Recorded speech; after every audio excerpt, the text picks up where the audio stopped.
It's Dave here from ePub, the social site for those in the self-publishing industry. That means you if you write or sell your own books. Okay, I've got to apologise to those who missed my webinar on this subject because of technical difficulties once again. Don't worry, I'll get it sorted out as soon as I can. Now, I went ahead and I went through what I was going to talk about. Unfortunately, it was not as interactive as I would have enjoyed. I didn't get to chat with anyone in the chat area. Didn't get to hear any questions. But nonetheless, I did all the work. And I'm going to save you all the time of having to go through and watch it all by simply showing you the replay after the work has been done. So, what exactly did I do? And what's the point of all this? Well, the point is this.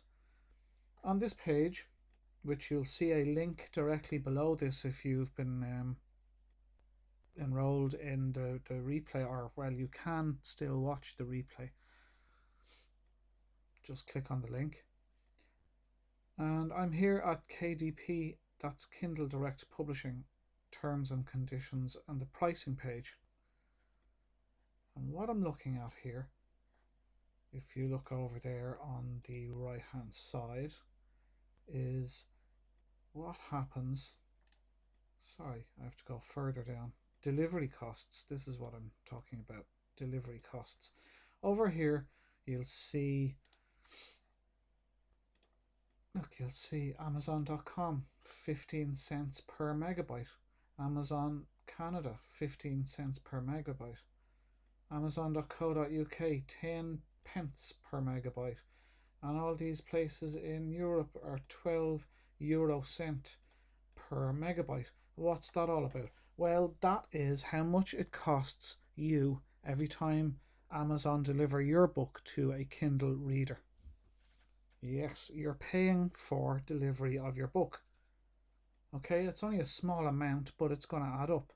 So what we're going to do, or what I've done already, is I've taken a public domain book, The War of the Worlds, and I've used three different processes, but four different tools to format this and into a .mobi or a Kindle file.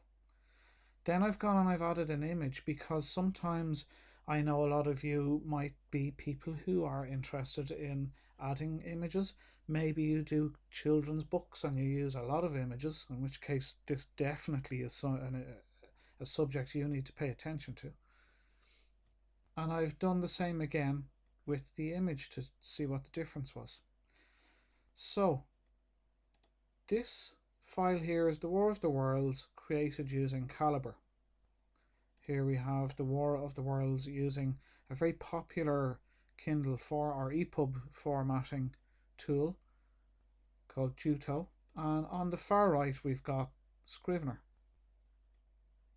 In each case I took the Word document and I converted it or imported it and converted it using these three tools. Then I added the image to the Word doc and I did the same thing again. I just repeated it and I did it using Calibre, Juto and Scrivener. You'll see here it says plus pick. Alright, so let's take a look at what the difference is. I'm going to right click and look at the properties. Now this is using the free tool called Calibre, and here we have 323 kilobytes. So let's just take a note of this. I'm going to bring up my notepad so we don't lose track. So that's Calibre, free tool, and that's 323 kilobytes. Okay, let's look at the War of the Worlds using Juto. Now we're using 726 kilobytes. That's using Juto, which costs approximately €35 for me. think it was 35.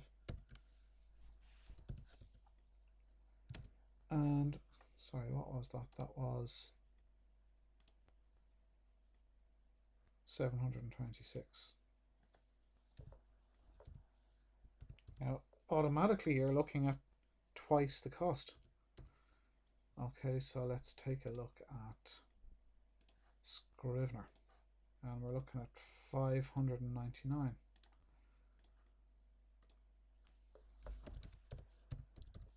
Scrivener is $40, and that was $5.29.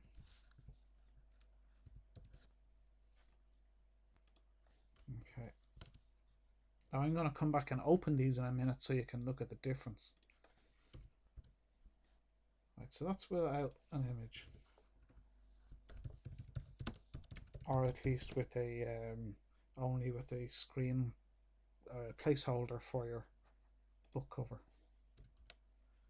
Okay, with an image.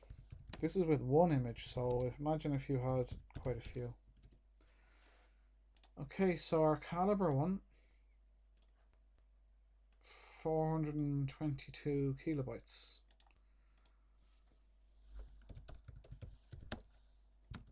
422 kilobytes. Okay.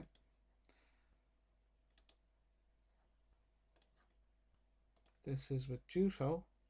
We've already hit that 1 meg limit. 1.05 for Juto.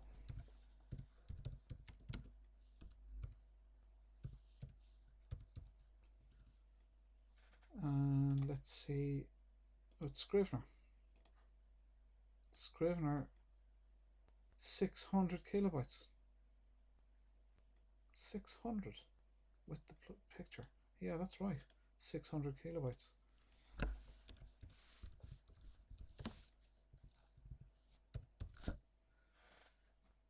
Okay, so the winner for smallest file size without images is Calibre by a long shot. You can see here 529 kilobytes by 2 is like just over a megabyte, because there's 1,000 kilobytes in 1 megabyte. So for every 2 Scrivener books you'll be charged according to your country. With Juto, also every 2, and in fact it's times and a half Scrivener. So whereas with Scrivener, yeah, with this one you'll get like 4 books and you'll be charged for 2 megabytes. With this one you'll get 4 books and you'll be charged for 2 megabytes. Up here, 2 megabytes, that's gonna be 6, maybe nearly 7 books almost before you're charged, the same as you are. Okay, so with an image, Calibre still wins. Scrivener comes in a close second, and Juto just over a megabyte for 1 book. So that's not very good. Right, so let's take a look at the quality here. I'm going to open all these in my Kindle Previewer app, or actually my actual Kindle app for the desktop in Windows.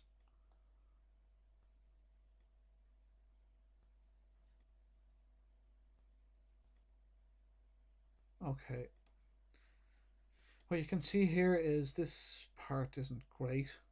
We'd probably have to reformat that, but it's no big deal. Text is quite small, but that's up to you.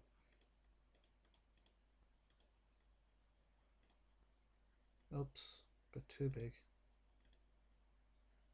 Okay, looks okay, doesn't it? I mean, it's very text heavy. The chapters look okay. It's fine, nothing wrong with that. Let's go look at the Juto one.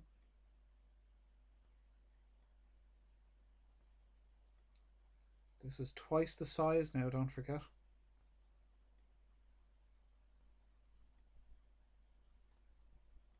Table of contents is a little bit ugly, but you know, it's still, you know, I mean, you do know that your readers pick the font, right? So there's no point in changing it. Yeah, that's okay. It's fine. It's just the same as the other one, except the headings are a little bolder, strangely. Oops. I'm downloading a dictionary. Okay, and let's look at Scrivener, which has come a close second to Calibre each time.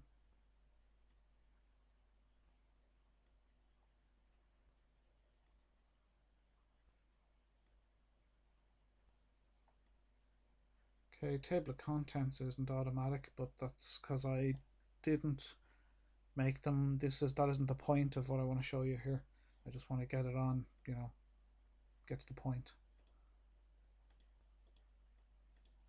Font size seems smaller.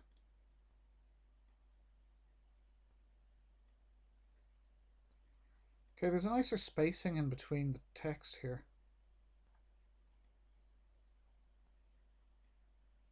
We've got that thing, you know, what's that thing called? Justification, not center justification. You know what I mean. Where it makes the text the equal length.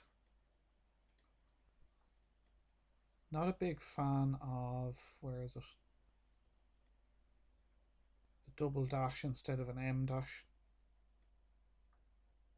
But then again, I probably could have formatted that better. I just kind of literally imported the doc file and I exported it as a Mobi doc. I did nothing else with it. So I'm sorry, I'm just sidelining again. Point is, this looks good. Table of contents.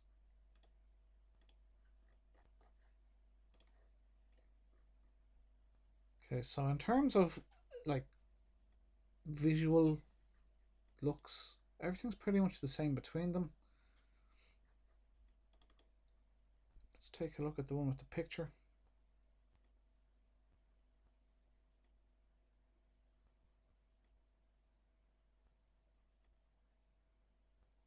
And in case you're wondering, yeah, I do actually own Juto and have used it. Okay, so we're looking okay here.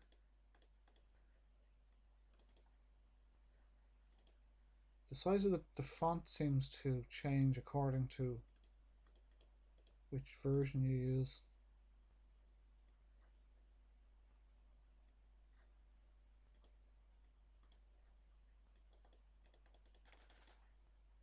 Alright, let's look at Juto. Now this file is massive.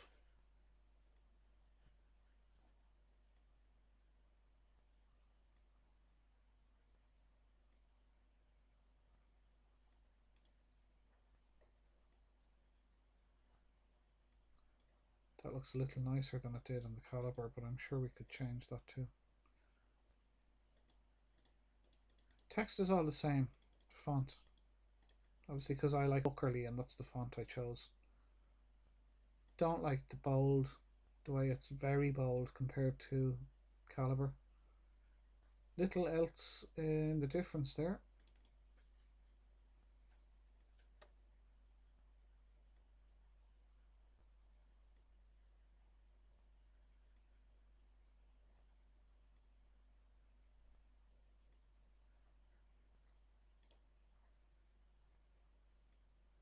Font size changed.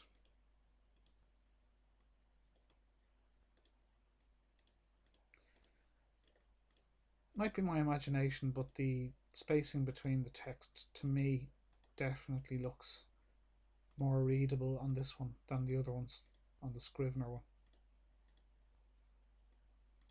Again, I didn't go into, you know, the ins and outs of formatting the way I did in the last webinar. I think I may re-record that webinar actually and go through how to do that. In fact, I'll do another one for Scrivener too, because compiling for Scrivener can be awkward. So there you have it. 3 methods to change them. Caliber gets the thumbs up here. Caliber gets the thumbs up here. Scrivener gets my second choice. Can't make them any smaller.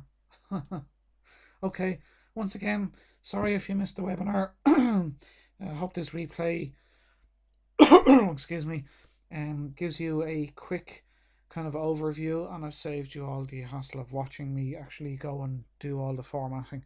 So there is how you can save some money when you format your books and compile them for delivery on Kindle.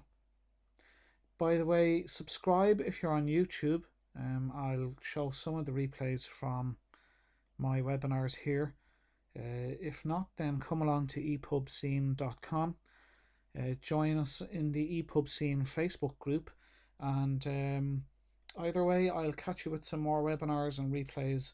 And feel free to let me know in the comments anything you'd like me to cover. Okay, talk to you soon.